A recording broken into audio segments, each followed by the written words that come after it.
everyone, and welcome back to my channel. My name's Sophie, and this channel is chronicling my journey of living my best life with multiple chronic health conditions. Today I wanted to talk about the biopsychosocial model. It seems to get a bad rap.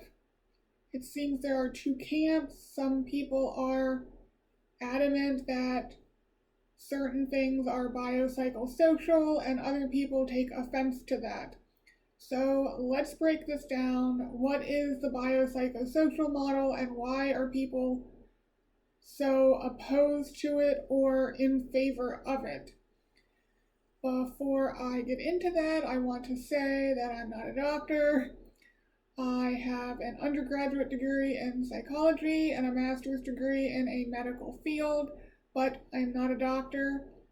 I'm just a person who wants to try to make sense of things in the world, just like everyone else. So this is my take. This is what I've been taught in my education as to the biopsychosocial model. So with that out of the way, let's get into this. So biopsychosocial: biological, psychological, sociological, social. So biological, everyone sort of has an idea about what that is.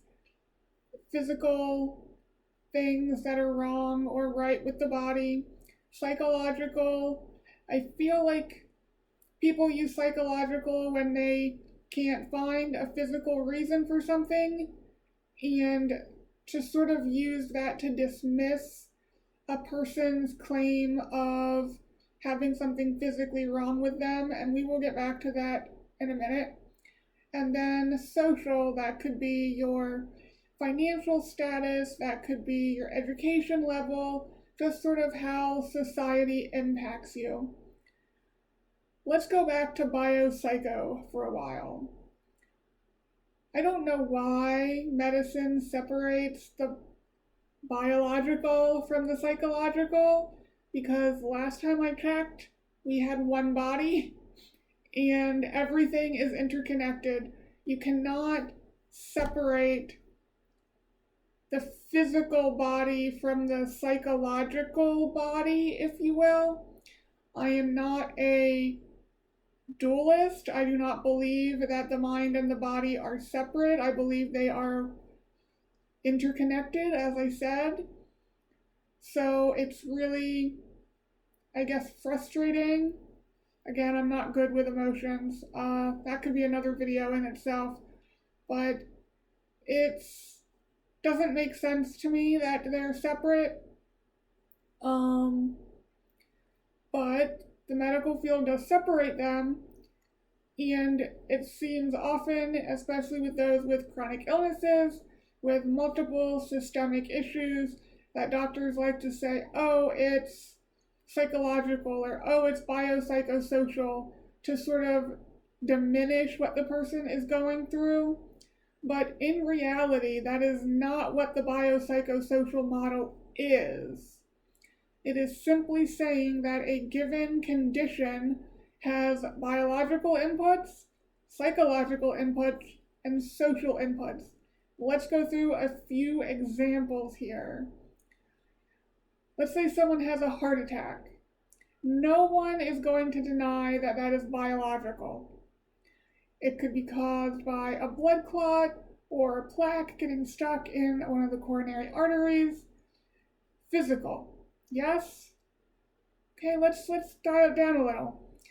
Let's say the person grew up disadvantaged in a poor household, underprivileged, in a bad neighborhood with not a lot of access to what is deemed healthy foods. They ate a lot of fast food growing up, and as an adult, they suffer from depression, and they eat a lot of comfort foods, which are not that healthy for them. Well, wait a minute now. Now we're getting into psychological and social, but all of this goes back to the heart attack, right? So psychological, someone with depression, anxiety, bipolar, PTSD, any and all of the above. They eat unhealthily due to comfort eating or financial difficulties, and they end up suffering a biological consequence. The body and the mind are one thing. Let's take another example, not as extreme. Let's say you're going to give a public speech and you get really nervous before and you throw up. That's physical, but the anxiety caused it, right?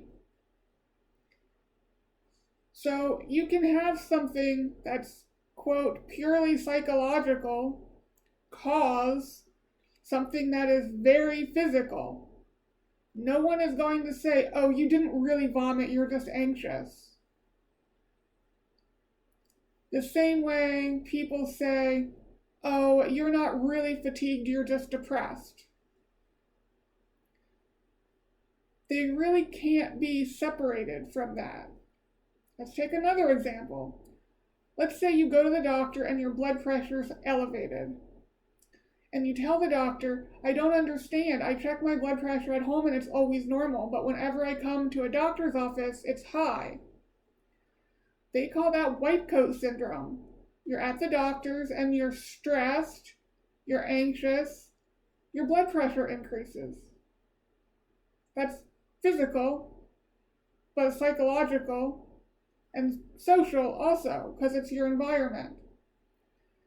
So that's what the model is meant to be used for. It's meant to be used as a holistic look at a condition or a situation from all three vantage points to get a better all wide angle view of what's going on. It's not meant to be, oh, that's not really physical, that's all psychological. It's not supposed to be that way. And I really don't think people are using it in that way, but people are interpreting it being used as diminishing and saying, oh, it's psychological. But it's not. It's, I guess, one of my pet peeves, just because I don't think you can separate them. If you're anxious and that creates a physical condition, the physical condition will still be treated. If you're in a high-stress job, which causes you to have high blood pressure and that causes you to eat poorly and you develop diabetes or hypertension or high cholesterol, they're going to treat it. They're not going to say, oh, this is all caused by your anxiety, go see a therapist. So it's only some things that medicine can't seem to explain that they want to diminish as psychological. But again, that's not what the biopsychosocial model is meant to do. It is meant to look at things holistically. Like I said, it's one of my pet peeves. I don't like when people's symptoms and suffering is diminished. I don't like when a psychological illness or conditions or states of being are seen as less than. It just, pet peeve. I can't stand it, really. But I think I've ranted enough. That's going to do it for this video. I plan on doing a general life work update on Saturday. Saturday is my birthday, so I don't have anything planned. There's a couple events going on I might go to, or I might just stay home and sleep. I don't know, we'll see. But I will talk to you guys on Saturday. Bye, guys.